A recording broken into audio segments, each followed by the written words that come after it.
Jane Eyre. Capítulo 5. Apenas habían dado las 5 de la mañana del 19 de enero cuando entró Bessie en mi cuarto con una vela, encontrándome ya levantada y casi vestida. Me había levantado media hora antes de su llegada y me había lavado la cara y vestido a la luz de la media luna, cuyos rayos se filtraban a través de la estrecha ventana que estaba junto a mi cama. Iba a salir de Gateshead aquel día en una diligencia que pasaba ante la portería a las 6. Bessie era la única persona que se había levantado. Había encendido el fuego del cuarto de los niños, donde se dispuso a prepararme el desayuno. Hay pocos niños capaces de comer cuando están nerviosos por la idea de un viaje, y yo tampoco pude. Habiendo insistido en vano para que tomase unas cucharadas de la leche hervida con pan que me había preparado, Bessie envolvió en papel unas galletas, que puso en mi bolsa, me ayudó a ponerme la pelliza y el sombrero, se cubrió con un chal y salimos ambas del cuarto. Cuando pasamos delante de la habitación de la señora Reed, me preguntó: ¿Quiere entrar a despedirse de la señora? No, Bessie. Ella vino a mi cuarto anoche cuando habías bajado a cenar, y me dijo que no hacía falta despertarla a ella ni a mis primos por la mañana, y que recordara que siempre había sido mi mejor amiga, y que por esto siempre hablara bien de ella y le estuviera agradecida. ¿Qué dijo usted, señorita? Nada. Me tapé la cara con las mantas y me volví hacia la pared. Eso no estuvo bien, señorita Jane. Estuvo perfectamente, Bessie. Tu señora no ha sido mi amiga, sino mi enemiga. Oh, señorita Jane, no diga eso. Adiós, Gateshead. Grité, al pasar por el vestíbulo y salir por la puerta principal. La luna se había ocultado y estaba muy oscuro. Bessie llevaba una linterna, cuya luz iluminaba los escalones mojados y la gravilla empapada por el reciente deshielo. Hacía un frío tan intenso esa mañana invernal que me castañeteaban los dientes al apresurarme por el camino. Había luz en la casita del portero. Cuando llegamos allí, encontramos a la portera encendiendo fuego. Mi baúl, llevado allí la noche anterior, estaba atado con una cuerda junto a la entrada. Faltaban pocos minutos para las 6, y poco después de dar esa hora, el retumbar lejano de ruedas anunció la llegada de la diligencia. Me acerqué a la puerta y vi aproximarse rápidamente sus faroles en la oscuridad. ¿Se va ella sola?, preguntó la portera. Sí. ¿Y a qué distancia está? 50 millas. ¡Qué lejos! Me sorprende que la señora Beer la deje ir tan lejos sola. Se detuvo la diligencia con sus 4 caballos, repleta de pasajeros. El mozo y el cochero me metieron prisa a voces, subieron mi baúl y a mí me arrancaron de los brazos de Bessie, a quien me había aferrado besándola. «Cuídenmela bien», gritó al mozo, quien me levantó y metió dentro. «Sí, sí», fue la respuesta. La puerta se cerró de golpe, una voz exclamó: «Vámonos», y emprendimos el camino. De esta manera me separaron de Bessie y de Gateshead, de esta manera me transportaron a regiones desconocidas, según mi parecer de entonces, remotas y misteriosas. Recuerdo muy poco del viaje, solo sé que el día se me hizo increíblemente largo, y me pareció que recorríamos cientos de millas. Pasamos por varios pueblos, y el coche se detuvo en uno muy grande, se llevaron los caballos, y los pasajeros nos apeamos para comer. Me llevaron a una posada, donde el mozo quiso que comiese algo. Como no tenía apetito, me depositó en una sala enorme con una chimenea en cada extremo, una araña de luces colgando del techo y una balconada roja en lo alto de la pared, llena de instrumentos musicales. Estuve deambulando un rato, sintiéndome muy rara, y con un miedo desmedido de que entrase alguien para secuestrarme, pues creía en la existencia de secuestradores por haber oído relatar muchas veces sus hazañas en los cuentos de Bessie junto al fuego. Por fin, regresó el mozo y me volvió a embarcar en la diligencia. Luego, mi protector subió a su propio asiento, tocó su cuerno hueco y nos alejamos por las calles empedradas, de Por la tarde llovió y hubo algo de neblina. Con la llegada del crepúsculo, empecé a tener la sensación de estar lejísimos de Gateshead. Ya no atravesábamos pueblos, y el paisaje era diferente, se erguían grandes colinas grises en el horizonte. Al caer la noche, bajamos por un valle ensombrecido por los bosques que lo rodeaban, y mucho después de que la noche hubiera oscurecido del todo el paisaje, oí crujir los árboles, sacudidos por un viento fuerte. Arrullada por este sonido, me quedé dormida por fin. No llevaba mucho tiempo durmiendo cuando me despertó el cese del movimiento. La puerta se abrió y vi, a la luz de los faroles, el rostro y la ropa de una persona con aspecto de criada. ¿Hay aquí una niña llamada Jane Eyre?, preguntó. Contesté que sí, me sacaron, bajaron mi baúl, y la diligencia se alejó en el acto. Estaba entumecida de estar sentada tanto tiempo, y aturdida por los ruidos y movimientos del coche. Reponiéndome, miré alrededor. El aire estaba cargado de lluvia, viento y oscuridad. Sin embargo, divisé ante mí un muro con una puerta abierta, por la que pasé con mi nueva guía, quien la cerró con llave a nuestras espaldas. Ahora se vislumbraba una casa o casas, porque el edificio tenía una gran extensión, con muchas ventanas, algunas de las cuales tenían luz. Anduvimos por un ancho sendero lleno de charcos y cubierto de piedrecillas, y entramos en la casa por una puerta. La criada me llevó por un pasillo hasta un aposento con chimenea, donde me dejó sola. Después de calentarme los dedos agarrotados en las llamas, miré a mi alrededor. No había ninguna vela, pero la luz tenue de la chimenea alumbraba, a intervalos, paredes empapeladas, alfombras, cortinas y lustrosos muebles de caoba. Era un salón, no tan lujoso como el de Gateshead, pero bastante cómodo. Estaba tratando de averiguar lo que significaba un cuadro que había en la pared, cuando se abrió la puerta y entró una persona con una luz en la mano, seguida de cerca por otra. La primera era una señora alta de cabello y ojos oscuros, de rostro pálido y frente amplia. Estaba parcialmente envuelta en un chal, y tenía una expresión seria y un porte erguido. «Esta es una niña muy pequeña para viajar sola», dijo, dejando en la mesa la vela.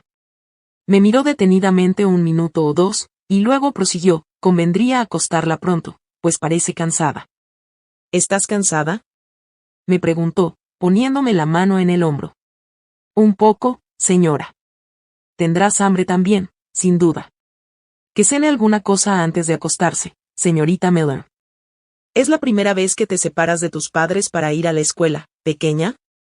Le expliqué que no tenía padres. Preguntó cuánto tiempo hacía que habían muerto, cuántos años tenía yo, cómo me llamaba, si sabía leer y escribir y si sabía coser. Después me tocó suavemente la mejilla con el índice y, diciendo que esperaba que fuera buena, se despidió de mí y de la señorita Miller. La señora que dejamos en el salón debía de tener unos 29 años y la que me acompañó parecía algo más joven. La primera me impresionó por su voz, su aspecto y su porte. La señorita Miller era más vulgar, de tez rubicunda y expresión preocupada, presurada de movimientos, como alguien que siempre tuviera infinidad de cosas que hacer. Tenía aspecto, de hecho, de lo que después averigüé que era en realidad, una profesora subalterna. Me condujo por una habitación tras otra y un corredor tras otro de un edificio grande y destartalado, hasta que, saliendo del silencio total y algo deprimente de la parte de la casa que habíamos atravesado, nos acercamos al murmullo de muchas voces y entramos en un aposento largo y ancho con 2 grandes mesas de pino en cada extremo, y 2 velas ardiendo en cada mesa. Sentadas en bancos alrededor, había chicas de todas las edades, desde los 9 o 10 años hasta los 20. A la luz tenue de las velas, me pareció que había un número infinito, aunque realmente no eran más de 80. Iban vestidas con uniforme de tela marrón de corte un poco anticuado y largos delantales de hilo. Era la hora del estudio, por lo que estaban ocupadas en aprender de memoria la tarea del día siguiente, y el murmullo que había oído era la repetición susurrada de la lección. La señorita Miller me indicó que me sentara en un banco junto a la puerta, y acercándose al fondo del largo aposento, gritó: «Supervisoras, recoged los libros y guardadlos». Se levantaron 4 muchachas altas de diferentes mesas y fueron recogiendo los libros, que se llevaron. La señorita Miller volvió a ordenar: «Supervisoras, traed las bandejas de la cena». Salieron las chicas altas y regresaron al rato, cada una llevando una bandeja con raciones de alguna cosa que no pude identificar y una jarra de agua con un vaso en el centro de cada bandeja. Repartieron las raciones, y las que querían beber lo hacían en uno de los vasos, comunes para todas. Cuando me tocó el turno a mí, bebí, pues tenía sed, pero no probé la comida, porque me sentía incapaz de comer por el nerviosismo y el cansancio. Sin embargo, pude ver que la comida era una fina torta de avena partida en trozos. Una vez finalizada la comida, la señorita Miller leyó las oraciones y las muchachas se marcharon de 2 en 2 al piso de arriba. Ya vencida por el agotamiento, apenas me di cuenta de cómo era el dormitorio. Solo me percaté de que era muy largo, como el aula. Esa noche iba a dormir con la señorita Miller, quien me ayudó a desvestirme. Una vez acostada, miré la larga fila de camas, que fueron ocupadas enseguida, cada una por 2 chicas. A los 10 minutos, apagaron la solitaria luz y, en el silencio y la oscuridad total, me quedé dormida. Pasó deprisa la noche. Estaba demasiado cansada para soñar siquiera. Me despertó solo una vez el ruido del viento, que soplaba en ráfagas furibundas, y de la lluvia, que caía a raudales, y observé que se había acostado a mi lado la señorita Mellon. Cuando volví a abrir los ojos, sonaba una campana estridente. Las chicas estaban levantadas, vistiéndose. Era todavía de noche y ardían una o dos débiles velas en el cuarto. También yo me levanté de mala gana, pues hacía un frío espantoso. Me vestí lo mejor que pude a pesar de los escalofríos y me lavé cuando quedó libre un lavabo, lo cual tardó en ocurrir, ya que había solo uno por cada 6 chicas, colocados en soportes en el centro del cuarto. Sonó de nuevo la campana, nos formamos de 2 en 2 y de esta manera bajamos la escalera y entramos en el aula fría y mal alumbrada, donde la señorita Mellon leyó las oraciones y después gritó: «¡Formad clases!». A continuación, hubo un gran tumulto que se prolongó unos minutos, durante el cual exclamó varias veces la señorita Mellon: «Silencio y orden». Cuando se calmaron, las vi a todas formadas en 4 semicírculos, delante de 4 sillas en las 4 mesas. Cada una tenía en la mano un libro, y, en cada mesa, ante la silla vacía, había un gran libro, como una Biblia.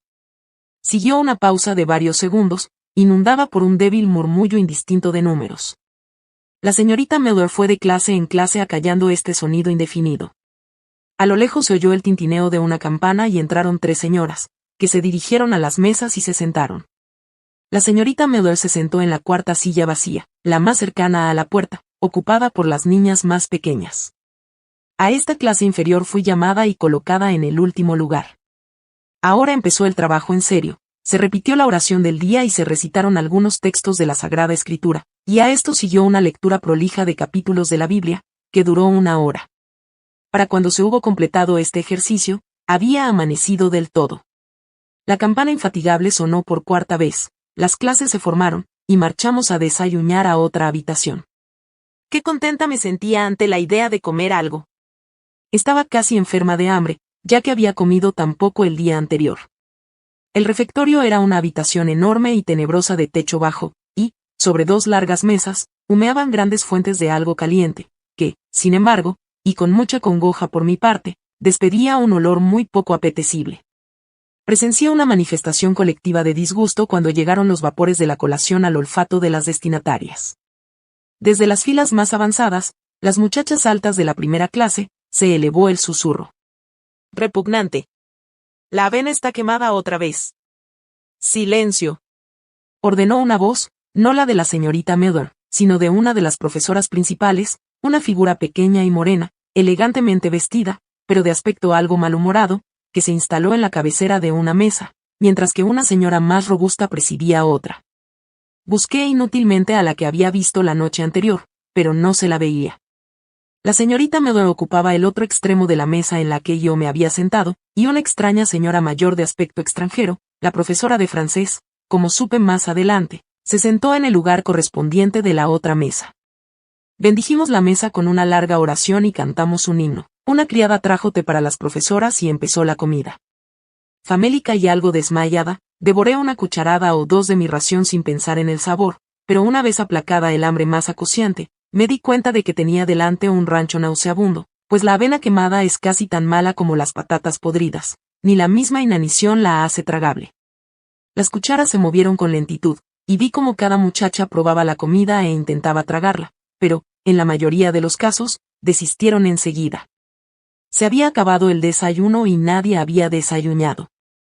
Dimos las gracias al Señor por lo que no habíamos recibido, cantamos otro himno y salimos del refectorio hacia el aula.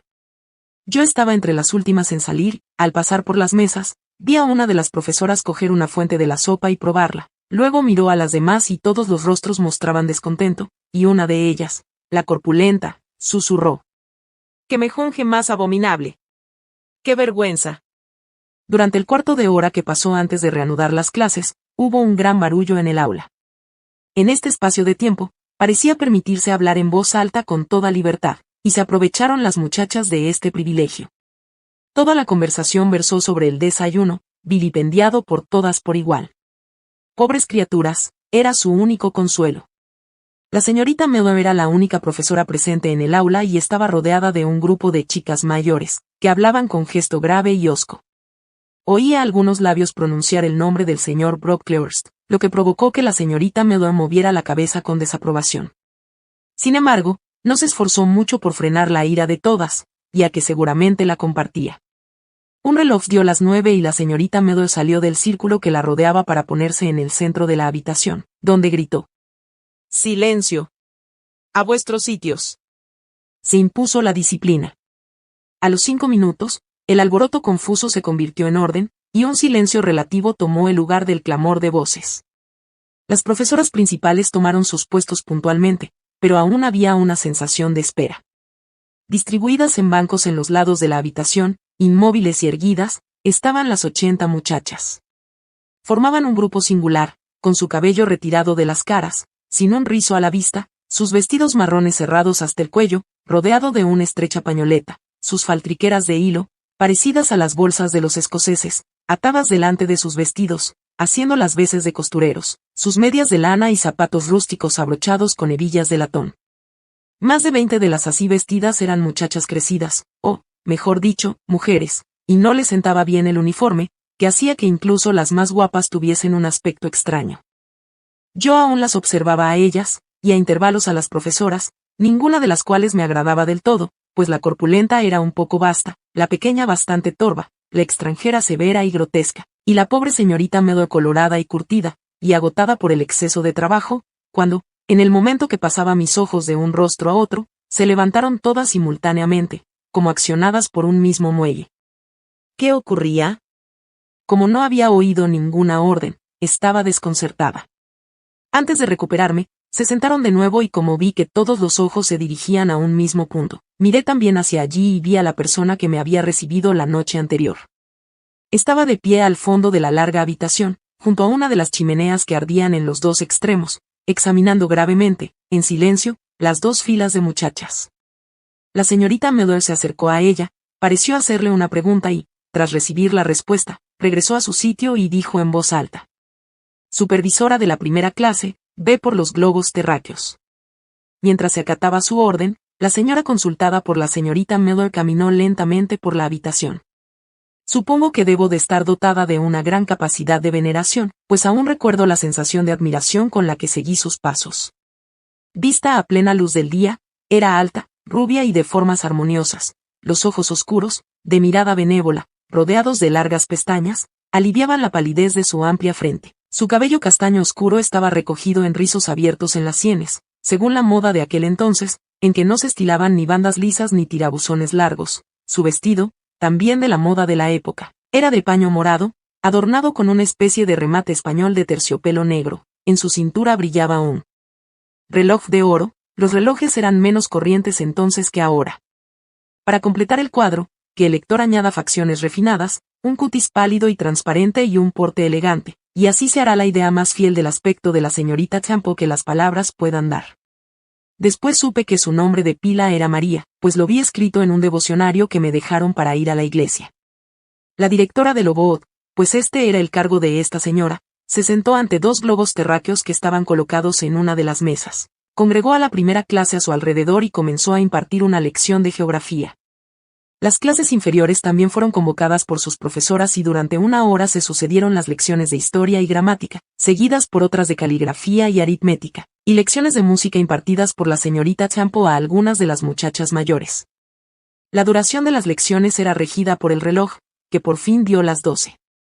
Se levantó la directora y dijo: «Tengo unas palabras que dirigir a las alumnas». Se había producido cierto alboroto al cesar las lecciones, pero se apagó con el sonido de su voz. Prosiguió: «Esta mañana se os ha servido un desayuno que no habéis podido comer, y debéis de tener hambre, por lo que he mandado preparar un almuerzo de pan con queso para todas». Las profesoras la miraron con algo de sorpresa. «Yo asumo la responsabilidad», añadió, a modo de explicación para estas, e inmediatamente abandonó la habitación. Poco después, se repartió el almuerzo para deleite de todas las alumnas, y se nos ordenó, al jardín. Cada una se puso un sombrero de tosca paja con cintas de percal de colores, y una capa de paño gris. Yo me equipé del mismo modo y me dirigí afuera con todas las demás. El jardín era amplio, rodeado de un muro tan alto que ocultaba cualquier vista del exterior. A un lado había un pórtico cubierto, y unos senderos anchos bordeaban los muchos parterres del centro, cada uno de los cuales era asignado a una alumna para que lo cultivara. Sin duda, estaría muy bonito en la época de las flores, pero en esas fechas de finales de enero, todo era desolación y podredumbre invernal. Me estremecí al mirar a mi alrededor. El día era poco propicio para el ejercicio a la intemperie. No llovía, pero todo estaba ensombrecido por una niebla amarillenta y el suelo todavía rezumaba humedad por las lluvias del día anterior. Las muchachas más fuertes correteaban y jugaban, pero otras, pálidas y delgadas, buscaron refugio y calor en el pórtico, y mientras la espesa niebla les calaba hasta los huesos y las hacía tiritar, oía a varias toser repetidamente. Hasta el momento, no me habían dirigido la palabra, ni parecían verme. Estaba sola, pero estaba acostumbrada a la sensación de aislamiento, y no me abrumé. Me apoyé en una de las columnas del pórtico, me envolví en mi capa, intentando olvidarme del frío que me atormentaba por fuera y el hambre que me roía por dentro, me dediqué a la tarea de observar y pensar. No merecen mención mis reflexiones, por indefinidas y rudimentarias, apenas sabía dónde estaba. Gateshead y mi vida pasada parecían perdidos en lontananza, el presente era vago y extraño, y no me podía imaginar el futuro. Miré el jardín, que parecía de convento, y luego la casa, un edificio grande, la mitad vieja y gris, y la otra mitad nueva. La parte nueva, que contenía el aula y el dormitorio, tenía ventanas con celosías y parteluces, que le daban aspecto de iglesia. Encima de la puerta, había una lápida con la leyenda: Institución Lowood. Esta parte fue reconstruida en el año, por Naomi Brocklehurst, de Brocklehurst Hall, de este condado. Brille de tal modo vuestra luz delante de los hombres que vean vuestras obras buenas y glorifiquen a vuestro Padre, que está en los cielos. Mateo 5,16. Leí estas palabras una y otra vez, porque creía que contenían un significado que era incapaz de comprender. Todavía me estaba preguntando qué querría decir, institución, e intentando descubrir la conexión entre las primeras palabras y el versículo de las Sagradas Escrituras, cuando el sonido de una tos a mis espaldas me hizo volver la cabeza. Vi a una chica sentada en un banco de piedra. Estaba inclinada sobre un libro, cuya lectura parecía absorber su atención. Pude ver el título del libro, Racelas, que se me antojó extraño y, por eso mismo, atractivo. Al volver la hoja, levantó la vista, y aproveché para decirle: ¿Es interesante el libro? Ya me había decidido a pedírselo prestado algún día. A mí me gusta, respondió, después de una breve pausa, durante la cual me examinó. ¿De qué trata? Continué. No sé de dónde saqué la valentía para iniciar una conversación con una extraña, pues este paso era contrario a mi naturaleza y mis costumbres. Creo que su actividad tocó una fibra de simpatía en mí, y a que también disfrutaba de la lectura, aunque de un tipo más frívolo e infantil, pues no era capaz de digerir ni comprender las lecturas serias y trascendentales. Puedes mirarlo, contestó la muchacha, ofreciéndome el libro. Así lo hice, y, tras examinarlo brevemente, me convencí de que el texto era menos atrayente que el título. Para mi gusto frívolo, Racelas parecía algo aburrido, ya que no vi nada relacionado con hadas ni genios, y la letra tan apretada no mostraba la variedad a la que estaba acostumbrada. Se lo devolví, lo cogió en silencio y, sin decir palabra, estaba a punto de retomar a su lectura, cuando me atreví a interrumpirla de nuevo. ¿Puedes decirme lo que significa la leyenda de la lápida de la puerta? ¿Qué es la institución Lowood? Esta casa donde vas a vivir. ¿Y por qué la llaman institución? ¿Es que no es igual que las demás escuelas? Es una escuela en parte benéfica. Tú y todas nosotras dependemos de la caridad. Supongo que eres huérfana, no has perdido a tu madre o tu padre. Murieron ambos antes de lo que pueda recordar. Bueno, pues todas las muchachas han perdido a uno de sus padres o a los dos, y esta es una institución para educar a las huérfanas. ¿Es que no pagamos? ¿Nos mantienen gratis? Pagamos, o pagan nuestros familiares, 15 libras al año. Entonces, ¿por qué lo llaman benéfico? Porque 15 libras no son suficientes para la manutención y la enseñanza, y el resto lo cubren las donaciones. ¿Quién hace las donaciones? Diversas damas y caballeros caritativos de esta zona y de Londres. ¿Quién fue Naomi Brocklehurst? La señora que edificó la parte nueva de la casa, tal como pone la lápida, cuyo hijo la supervisa y administra ahora. ¿Por qué? Porque es el tesorero y administrador del establecimiento. Entonces la casa no es de la señora del reloj, ¿Qué ordenó que comiéramos pan y queso? ¿De la señorita Champo? No. Ojalá fuera así. Ella tiene que justificarse ante el señor Brocklehurst por todo lo que hace. ¿Él vive aquí? No, vive en una casa grande, a 2 millas de aquí. ¿Es un buen hombre? Es clérigo, y se dice que hace muchas buenas obras. ¿Y has dicho que la señora alta se llama señorita Champo? Sí. ¿Cómo se llaman las otras profesoras? La de la cara colorada se llama señorita Smith y supervisa el trabajo y corta los vestidos y pellizas, pues hacemos nuestra propia ropa. La pequeñita de pelo negro es la señorita Sketcher, quien enseña historia y gramática y repasa la lección de la segunda clase. Y la del chal, que lleva un pañuelo atado con una cinta amarilla, es Madame Pierrot, de Lisle, Francia, y enseña francés. ¿Te gustan las profesoras? Sí, bastante. ¿Te gusta la pequeñita morena, y la Madame? No sé pronunciar su nombre como tú. La señorita Scatcherd es impaciente y debes tener cuidado de no ofenderla, y Madame Pierrot no es mala persona. Pero la señorita Champo es la mejor, ¿verdad? La señorita Champo es muy buena e inteligente. Está muy por encima de las demás, porque sabe mucho más que ellas. ¿Tú llevas mucho tiempo aquí? 2 años. ¿Eres huérfana? Mi madre se murió. ¿Eres feliz aquí? Haces demasiadas preguntas. Ya te he contestado bastantes, y ahora quiero leer.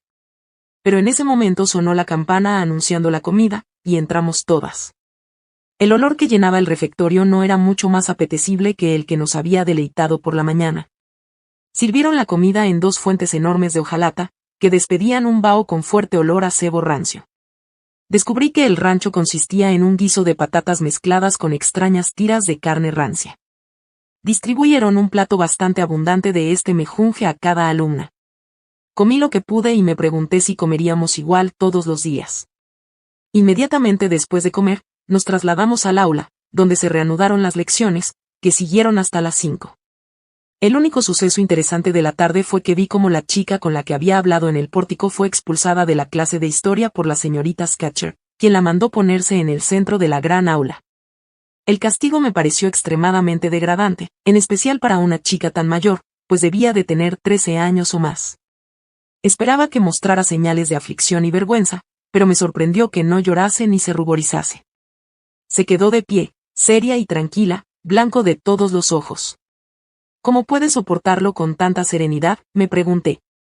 Yo, en su lugar, quisiera que se me tragara la tierra. Pero ella parece pensar en cosas más allá del castigo y de su situación, en algo lejano que no se ve. He oído hablar de soñar despierto, ¿será eso lo que le sucede?